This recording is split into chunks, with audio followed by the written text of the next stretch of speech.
वक्रतुंड महाकाय सूर्यकोटि संप्रभ निर्विघ्नं कुरु मे देवसर्वकार्येषु सर्वदा सदा भवानी दाहिने गौरी पुत्र गणेश पांच देव रक्षाकरे ब्रह्मा विष्णु महेश मृत्युंजय महादेव त्राहि मां शरणागति जन्म मृत्यु जरा व्याधि पीड़ितम कर्म बंधनम। देखिए, आज हम 12वां ज्योतिर्लिंग का कथा आप लोग को सुनाने जा रहे हैं, क्योंकि घुसमेश्वर जो ज्योतिर्लिंग है वही बाकी है और 11 ज्योतिर्लिंग का कथा हम आप लोग को भेजती हैं।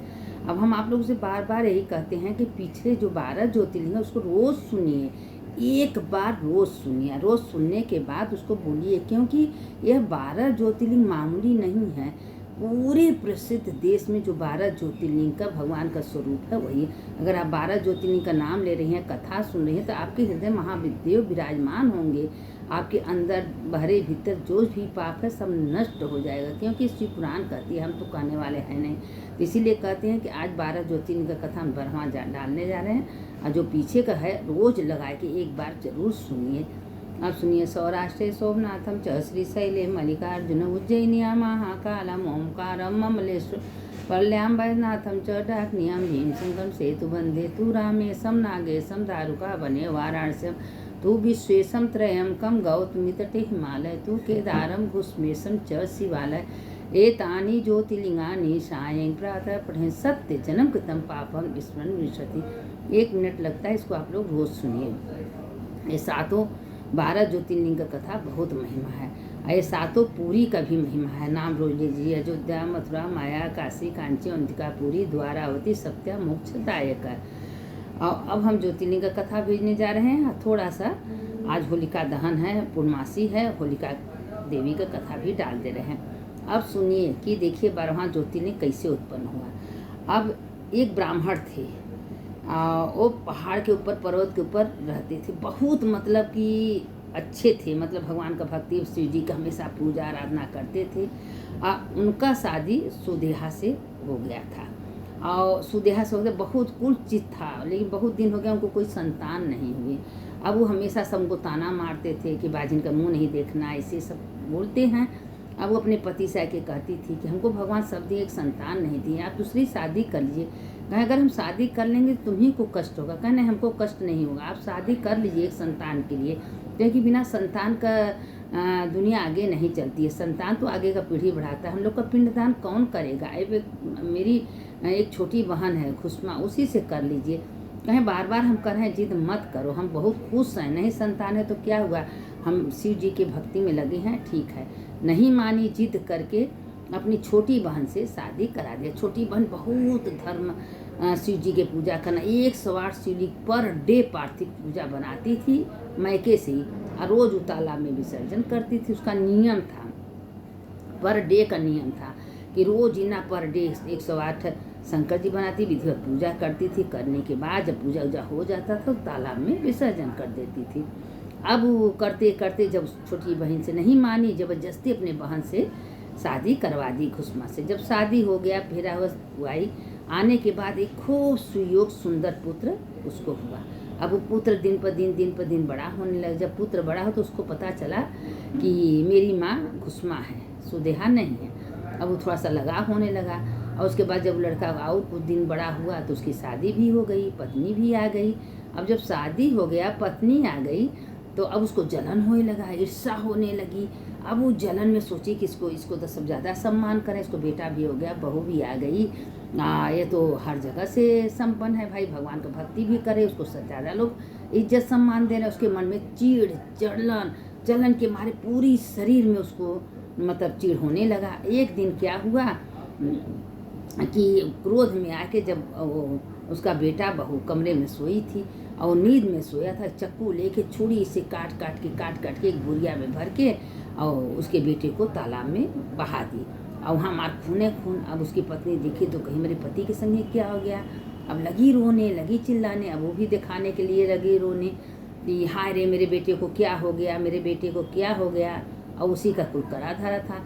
लेकिन जाके जो सुषमा घुष्मा है उनसे कहे, उसको कोई फर्क नहीं पड़ा, ना उसके पति को पड़ा, नॉर्मल है। भगवान पर इतना ज़्यादा भगवान पर उसको विश्वास था, वो अपना भगवान का पूजा उसी तरह रोज़ करती थी। नहीं कि सुन के कितना लोग होते हैं ना कि घबरा जाते हैं, छोड़ देते हैं, लेकिन उसके मन में कोई मतलब ग्लानि नहीं हुआ, अपना भगवान के पूजा में, पार्थिव पूजा में मस्त थी। जब खूब बढ़िया पार्थिव पूजा करके और आरती पूजा करके जब ज्यों तालाब में विसर्जन की, और विसर्जन करते ही और उसी तालाब में से उसका बेटा निकल के आ गया। उसके मन में दिमाग आया कि आज हम अपने बेटों को देखने, उनको बहुत दिन हो गया, और उसी समय उसके बेटा उसके सामने आ गया। जब आ गया तो तुरंत ज्योतिर्लिंग के रूप में एक ज्योति में महादेव प्रकट हुआ। महादेव बोले कि घुष्मा, तुम्हारे बेटे को, तुम्हारी जो बहन है उसको काट के तालाब में फेंक दी थी, लेकिन तुम्हारे धर्म इतना तेज था, तुम्हारा पूजा इतना धर्म था कि तुम्हारा बेटा तुम्हारे सामने आ गया। आज अब हम उसको छोड़ेंगे नहीं, दंड देंगे। लेकिन महादेव कहें, वो घुष्मा भाई धर्मवती थी, कहें नहीं प्रभु, जाने दीजिए, उसको मत दंड दीजिए। वो गुस्सा में, चिढ़ में ऐसे काम की है। आप तो मेरे साथ हो ना, आपके होते हमारा कोई कुछ नहीं बिगाड़ सकता। देखिए आप ही की वजह से मेरा मरा हुआ बेटा वापस आ गया। अब उसके बाद जब उसको पता चला कि महादेव स्वयं प्रकट हुए, अब रोते रोते आई, महादेव के चरण में गिर गई कि प्रभु हमको क्षमा कर दीजिए, हमसे बहुत बड़ा भूल हो गई, बहुत बड़ा गलती हो गई। ईर्ष्या में, द्वेष में, देखिए वही कहते हैं कि थोड़ा सा द्वेष जिंदगी भर का बुरा कर देता है। अब थोड़ा सा द्वेष में महादेव तो उसकी वजह से महादेव से कह दी कि नहीं, जाने दीजिए, क्षमा कर दीजिए, नहीं तो महादेव तो उसको मार ही डालते। क्योंकि महादेव खुद बोले हैं शिव पुराण में कि अगर मेरे भक्त का कोई अनादर करता है, मेरे भक्त का कोई निंदा कर, उसको हम छोड़ते नहीं। वो तो भले माफ़ कर दे, लेकिन महादेव उसको नहीं छोड़ते हैं। अब महादेव तो क्रोधित में आ गए, लेकिन उसको कहे कि महादेव समय कहें ठीक है घुष्मा, तुम्हारे धर्म से, तुम्हारे पूजा हम बहुत खुश हैं, तुम वरदान मांगो, क्या वरदान चाहती हो। कहें प्रभु, और ये जो घुष्मेश्वर ज्योतिर्लिंग औरंगाबाद के लगे हैं, वहाँ से 2 घंटा, औरंगाबाद से 2 घंटा जाने में लगता है, वही जो घुष्मेश्वर ज्योतिर्लिंग है। अब देखिए पार्थिव रूप से महादेव वहाँ प्रकट हो गए हैं। तो वहाँ हुए, तो अब वो कही कि प्रभु अगर हमसे आप खुश हैं तो हमारे नाम से ज्योतिर्लिंग के रूप में यहाँ विराजमान हो जाइए। कहें तथास्तु। अब वही जो ज्योतिर्लिंग के रूप में महादेव जब वहाँ विराजमान हो गए तो उनका नाम हो गया घुष्मेश्वर ज्योतिर्लिंग। घुष्मा के नाम से हुआ क्योंकि घुष्मा के पूजा से, घुष्मा के धर्म से महादेव वहाँ प्रकट हो गए थे। अब उसकी बहन थी, अपनी बहन से क्षमा मांगी, बहन हमसे क्षमा कर दीजिए, हम ईर्ष्या में आ गए थे, दोस्त में आ गए, हमें शादी कराए लेकिन हमें को क्रोध आ गया, गुस्सा आ गया, क्षमा कर दीजिए। तो कहा हम क्या क्षमा करें, महादेव तुमको खुद क्षमा कर दिए। अब दोनों बहन मिल जुल के अच्छे से रहने लगी, बहू बेटा। अब बहू को खूब सुंदर बेटा हो गया, बहू बेटा पोता पोती के साथ अब वो दोनों बहन मिलजुल के अपन रहने लगी। जैसे महादेव घुष्मा का जीवन वापस किए, उनके ऊपर कृपा की, उसे सबके ऊपर करे, जो इस कथा को सुने, जो सुनावे, जो दूसरे के भेजे, सबके ऊपर महादेव कृपा करे। देखिए ये ज्योतिर्लिंग मामूली नहीं है, घुष्मेश्वर ज्योतिर्लिंग। इस कथा को आप लोग सुनिए, दूसरों को भेजिए। जो 12 ज्योतिर्लिंग हम आप लोग को भेज दिए हैं उसको पर डे एक बार सुनिए, क्योंकि 12 ज्योतिर्लिंग सुनने से भगवान शिवपुराण में कल कहे थे, भूल से एक घड़ी कोई शिवपुराण का कथा सुनता है या सुनाता है, उसके हृदय में हम विराजमान रहते हैं।